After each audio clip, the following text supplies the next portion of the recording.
Don't come to the wedding. It's a happy day after all. When I received that call from the bride, my mind went blank. Why would she say something so hurtful? Is it my fault? Well, if she feels that way, maybe it's best I don't attend. As a groom's mother, I felt a complicated mix of anger and self-loathing. My name is Stella, and I'm 50 years old. I'm a working mom living with my husband and son. I work part-time about 4 days a week at the local supermarket preparing daily items in the kitchen. My son got a job 4 years ago, so we don't have to worry about tuition anymore. Now, it's just the house mortgage. There are still 15 years left on it. I have got to keep working. With these things in mind, I'm working again today. Actually, something wonderful happened yesterday. Dad, Mom, I'm getting married. My son announced this at dinner. My husband and I exchanged glances taken by surprise. Married? Really? Who is she? When did you propose? My husband bombarded our son with questions in his astonishment. Calm down, Daniel. I tried to soothe my excited husband, but I too was curious. So, who is she? She's, gentle and kind. Can I bring her over this Sunday? Sunday it is then. That's right, I need to clean the house before Sunday when my son brings his fiancée over. Maybe prepare some tea cakes and even replace the living room curtains? Lost in thought, a colleague approached me. You seem happy. Anything good happen? Everyone in the kitchen wears large masks, so facial expressions are hidden, but did my good mood still shine through? Feeling a bit embarrassed, I replied, You caught me. My son is getting married. Oh, congratulations. How old is your son? He's 27 this year, finally done with parenting. It felt like a weight lifted off my shoulders. Despite everything, I couldn't believe my son was getting married. You know, my son's bringing his girlfriend over this Sunday. I couldn't help but share my excitement. I can't wait. Wonder what she's like. He told me she's a gentle and kind person. I'm sure she's wonderful. I eagerly awaited Sunday. When the day finally came, I put on a bit more makeup than usual. Gotta make a good first impression. I looked in the mirror, checking my reflection. A reddish scar stretched from my right cheek to my ear. Makeup somewhat hides it, but will it still stand out? Lost in my thoughts, in front of the mirror, my husband approached. What are you doing? Just trying to cover this up a bit. Don't worry too much. You're beautiful just the way you are. His words warmed my heart. He's such a kind soul. Thank you. It's a thing of the past. I don't mind. I mean, I have my loving husband and son. What's a little scar, right? I wish I could truly say that, but a woman's vanity? Having a permanent burn mark on my face is hard to overlook. The scar is from a fire at my childhood home when I was in high school. The fire started next door, and though I narrowly escaped, it left a lasting mark. Everyone survived, and that was a miracle. But there were moments I wished the flames had taken me. I believed the scar meant no more love, no more romance. I retreated, convinced I would never be loved again. The trauma from those teenage years was overwhelming, leading to some dark thoughts. But my savior during those times was my husband. We grew up together, our families closely knit. Concerned about my despair, he would visit daily, offering words of comfort. I don't care about the scar. You're still the same beautiful person to me. At first, I was wary of his words, but gradually I opened up. Our bond grew, leading to marriage. I'm forever grateful to him for saving me back then and for supporting me now. Marriage is truly wonderful. I thought as much looking at my husband's broad back.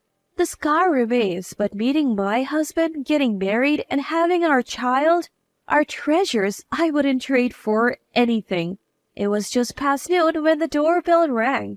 Seeing the woman our son brought home, my husband and I greeted her with warm smiles. Welcome. Please come on in. I led our son and his girlfriend into the living room.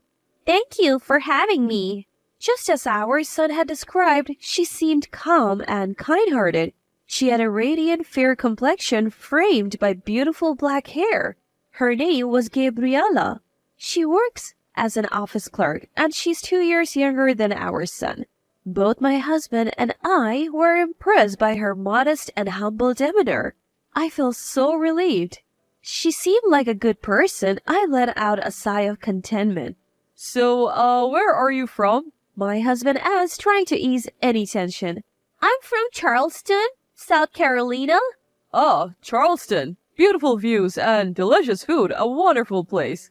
Thank you. What do you do for a living? I drive a taxi. That's impressive, making a living driving. My husband spoke gently, and Gabriela replied in the same calm manner. Our son looked relieved seeing them interact. I'm so glad you have brought such a beautiful person into our lives, I whispered to him. You know, she's way out of my league. He replied, blushing. I looked forward to their future together. He might be a handful sometimes, but please take care of him, I said to Gabriela. But she just gave me a vague smile, not meeting my eyes. Maybe she was still nervous? I tried to engage her more in the conversation, but she only offered polite smiles to my efforts. Is your job demanding? It's okay. Do you have any hobbies? Not really. Our conversation didn't flow as I hoped. She seemed comfortable chatting with my husband. I wondered what the difference was. Was she wary of me as her future mother-in-law? I sat there feeling somewhat isolated during what was supposed to be a bonding family meeting. Yet I noticed she kept glancing at me. Is something wrong? No, nothing. I had a hunch. It must be about the scar from my burn. Should I explain it to her? But then again, sharing a sad story on such a happy occasion didn't feel right. As I pondered this, it became time to wrap up. The day ended without us having a meaningful conversation. I didn't think she was a bad person, but I felt we just weren't on the same wavelength. Even though I had only spent a few hours with her, I had that gut feeling. Still, I wanted to celebrate their marriage grandly. After all, what matters is that they love each other. Parents shouldn't interfere too much. That's what I decided. The two got their marriage license and decided to hold a wedding ceremony a year later. Since she was a child, the bride had always dreamed of a grand wedding and was adamant about sparing no expense. I had heard a few times from my son about how particular his bride-to-be was. I sometimes wished I had my own big wedding. I never did. Conscious of the burn scars, I felt a twinge of envy. I guess it's every girl's dream, but right now I'm happy. My son moved out and it's just me and my husband. It feels refreshing, like we're newlyweds again. From now on, if we can live modestly in our old age, that's enough for us. Hey. What is it, Daniel? Did you send something to Gabriela? Yes, I sent her the oranges our neighbor gave us. I had sent her a share of what we got a few days ago. Why did my husband know about it? They said it arrived crushed and rotten. What? They were fine when I sent them? Oh, maybe a few bad ones got mixed in and rotted? I immediately called my daughter-in-law. I am so sorry. I thought I checked them thoroughly.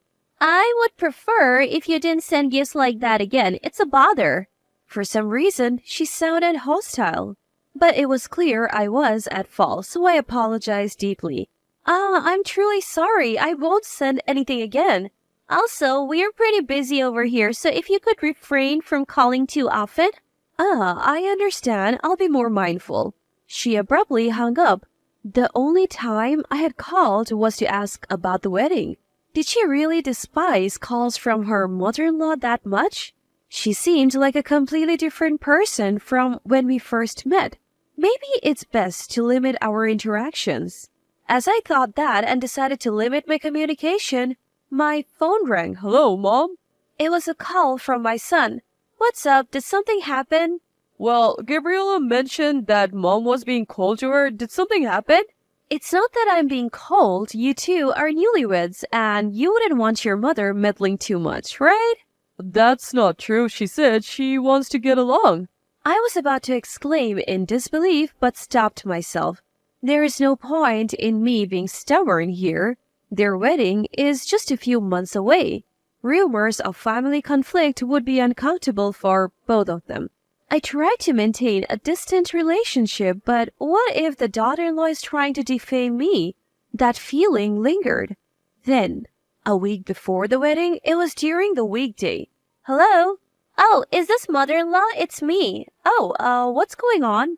It was a rare call from the daughter-in-law.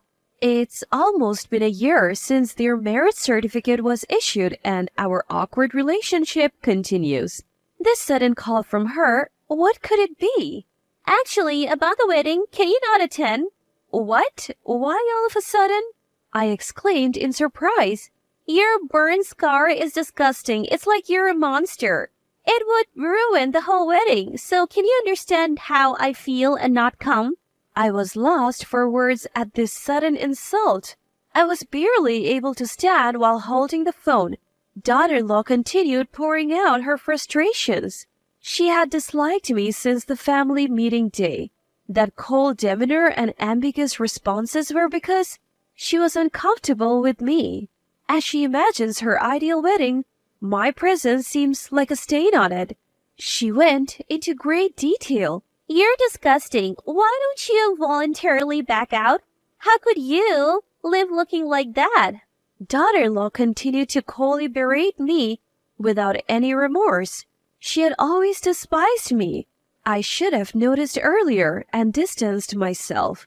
It's too late now. The rift between daughter-in-law and me became insurmountable. Thinking I had to get along feels so naive now. So you're telling me to skip the wedding, right? Yes, that's right. Oh, fine. Great. Please don't come to the venue on the day. Just say you weren't feeling well. All right, I'll do that. With that, I hung up the phone with a click. Skip the wedding? Does she even know who she's talking to? Challenge accepted. I'll gladly miss it. But with that determination, I couldn't hold back the tears. On the day of the wedding, I truly didn't attend. The ceremony was scheduled for 12 p.m. But even after 10 a.m., I was relaxing at home watching TV. Suddenly, my cell phone rang loudly. Hello? Hello, mother-in-law? Father-in-law isn't here yet. Wasn't it just you who was supposed to miss? Well, Daniel is here at home, I said, glancing at my husband reading in the living room. Just a regular day off. What do you mean? He suddenly felt unwell. I was just about to let you know. I handed the phone to my husband. Sorry, but I can't make it today. I'm feeling off, just like my wife. Wait a minute, father-in-law, a last-minute cancellation? Listen, you treated my wife like a monster and forced her to miss. I just don't feel up to attending. I could tell Gabriella went silent on the other end when my husband said that. His eyes burned with anger. Normally, he's so calm and hardly ever shows anger. Look, that's how it is, so we won't be attending. And we didn't attend the wedding. Actually, when the daughter-in-law had called me about missing the wedding, my husband, who had just finished his night shift, had been listening in on speakerphone. He remembered every single word of that conversation. And after hanging up, seeing me in tears, he hugged me and said, I won't let you take the blame alone. I'll skip it too. We are in this together as a couple. I couldn't help but feel I made the right choice marrying him. We had informed our son in advance that we would be skipping the wedding. We explained everything and declared we would never be involved with a daughter-in-law again. The husband told him, if you still want to be with Gabriella, do your best to protect her, but I cannot forgive Gabriella for insulting my wife. We don't need any further relationship with her. Our son was deeply shocked to learn about his wife's attitude and comments towards me. He probably never imagined that his own wife could be such a person. Even if they wanted to change the wedding date, it was impossible with only a week's notice. And then came the wedding day. Our relatives were puzzled when we didn't show up. When questioned, our son spilled everything. The wedding was called off and was turned into a casual dinner gathering. Right there, our son announced his intention to divorce. Gabriella's parents, at first outraged, scolded their daughter after hearing everything from the groom. They deeply apologized to our son and offered to cover all the wedding costs. Why? This was my day. I just wanted my dream wedding. Why did this happen? I just wanted a wonderful ceremony. No, I will have my wedding. I wanted to be envied by my friends. In her wedding dress, Gabriella sobbed and screamed while the relatives watched from a distance. Afterwards, the two formally divorced. Their marriage lasted just a little over a year. Upon hearing about the whole fiasco, friends and acquaintances distanced themselves from Gabriella, leaving her isolated. From time to time, she contacts our son. Nobody's on my side, not even my friends. You're the only one for me. But our son remains steadfast and seems to ignore her. The only thing I regret is that my son's wedding ended in such a sad way. Even if it was largely Gabriella's fault, I can't shake off the guilt of being part of the reason. It's okay, Mom. This happened because of my choices. I want a relationship like you and Dad's. I want to trust and support each other. I never expected our son to say that to me. Overwhelmed with emotion, I gently stroked his head. Life is long. Even in tough times, it's okay. There was always chances for happiness in the future.